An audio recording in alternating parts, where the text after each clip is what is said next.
Baik, Assalamualaikum warahmatullahi wabarakatuh. Perkenalkan, nama saya Firalian Febriana dengan NIM 2005011110240 dari mata kuliah Perekonomian Indonesia kelas A.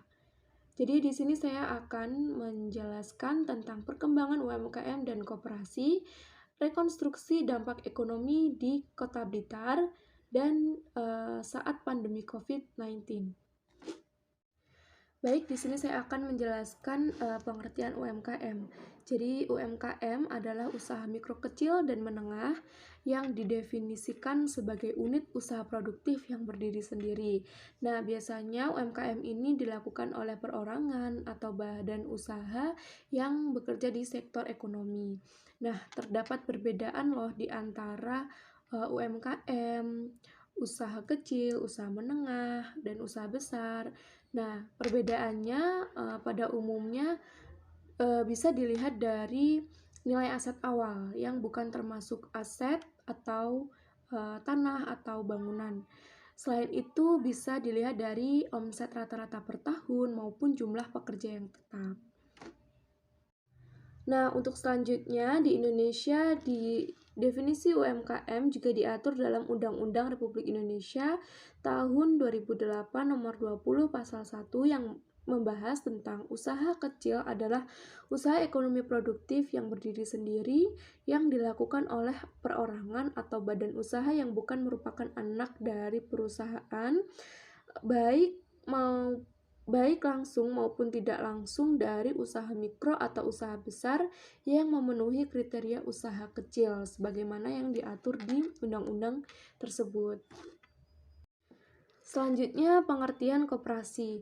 Menurut Undang-Undang Nomor 25 Tahun 92, koperasi dapat diartikan sebagai sebuah badan usaha yang beranggotakan sekumpulan orang yang kegiatannya berlandaskan prinsip koperasi sekaligus sebagai gerakan ekonomi kerakyatan yang berasas kekeluargaan. Nah, sementara itu menurut Bapak Proklamator kita, Bapak Muhammad Hatta, yang sekaligus menjadi Bapak Koperasi, adalah suatu jenis badan usaha pertama yang menggunakan asas kekeluargaan dan gotong royong. Baik, yang selanjutnya adalah metode penelitian. Nah, lokasi penelitian terkait rekonstruksi dampak ekonomi UMKM di Kabupaten Blitar dilakukan di desa UMKM yang berada di Rejowinangun, Kecamatan Kademangan, Kabupaten Blitar. Nah, pemilihan lokasi ini dikarenakan di desa tersebut sudah sejak lama diberi label sebagai desa UMKM karena mayoritas kepala keluarga di desa tersebut menjalankan bisnis UMKM. Nah, karena mayoritas kepala keluarga tersebut menjalani bisnis UMKM, jadi bisa terkenal atau bisa disebut dengan desa UMKM. Nah, dalam penelitian ini kita menggunakan metode kualitatif karena sifat datanya yang bercorak kualitatif, tidak dimanipulatif, lebih rinci dan aktual. Dengan melihat masalah dan tujuan penelitian, pendekatannya menggunakan pendekatan interpretif.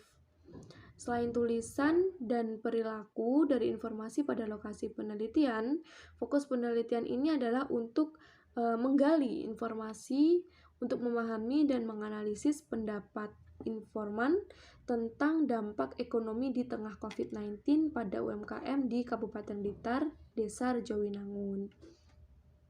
Nah, saya akan menjelaskan mengenai UMKM di Kota Blitar. Jadi, sejak kemunculan COVID-19 di akhir tahun 2019, penyebarannya telah sampai di seluruh dunia dan cepatnya penyebaran virus ini memberikan dampak terhadap ekonomi global yang mulai dirasakan di dalam negeri. Mulai dari bursa saham yang terjun bebas, harga komoditas seperti gas dan minyak sawit yang diperkirakan akan tertarik ke bawah apabila permintaan tidak segera pulih.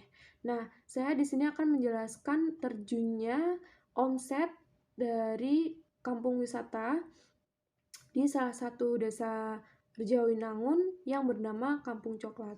Jadi, pada industri yang juga terkena dampak dari COVID-19 di sini yaitu mengalami penutupan depan yang cukup lama, yang dimulai dari Maret 2020 dan baru bisa buka pada bulan Agustus tahun 2020. Nah, penutupan ini berlangsung sampai ada izin dari Dinas Pariwisata Kabupaten Blitar.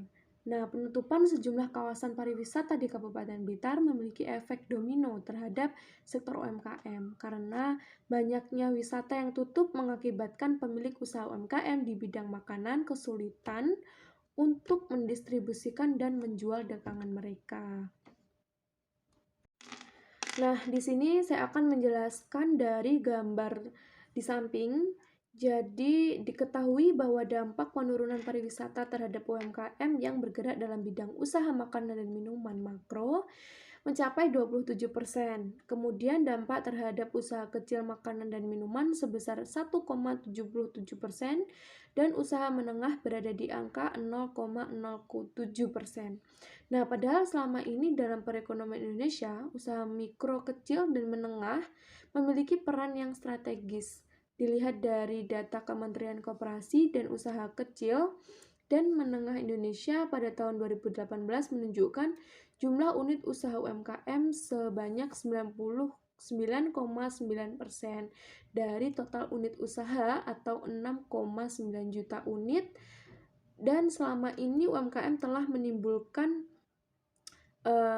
banyak bukti kemampuan untuk bertahan dalam situasi ekonomi yang sulit. Nah, dalam masa krisis, usaha mikro kecil atau UMKM terbukti menjadi katup pengaman perekonomian nasional dan merupakan kelompok pelaku ekonomi terbesar dalam perekonomian Indonesia. Nah, serta menjadi dinamisator pertumbuhan ekonomi pasca krisis. Maka dari itu diperlukan perhatian lebih dari mulanya pemerintah Kabupaten Blitar telah mengeluarkan beberapa kebijakan guna merekonstruksi dampak ekonomi UMKM di Kabupaten Blitar di tengah pandemi COVID-19, yaitu dengan membuka layanan hotline, mengajukan stimulus biaya beli UMKM dan koperasi, program belanja di warung tetangga untuk menggerakkan ekonomi sekitar, restrukturisasi kredit bunga, memasukkan sektor mikro dalam program kartu prakerja. Nah, bantuan langsung seperti bantuan langsung tunai hingga relaksasi pajak untuk UMKM. Nah, selain itu pemerintah pusat juga memberikan bantuan berupa dana hibah kepada UMKM terdampak COVID-19 sebesar 2,4 juta. Dewan Pemerintahan di Kabupaten Blitar dengan fungsi pengawasannya perlu mendorong pemerintah untuk memanfaatkan keunggulan geografis untuk dijadikan peluang apabila pemerintah membangun titik-titik UMKM di daerah bebas COVID-19, terutama apabila bertujuan ekspor. Selain itu, pemerintah juga perlu memberikan stimulus berupa pengurangan tarif listrik dan penurunan harga BBM. Nah, demi menjamin ketersediaan bahan produksi seperti bahan baku supaya kegiatan usaha UMKM tidak terganggu secara signifikan dan mampu kembali ke tingkat produksi yang normal.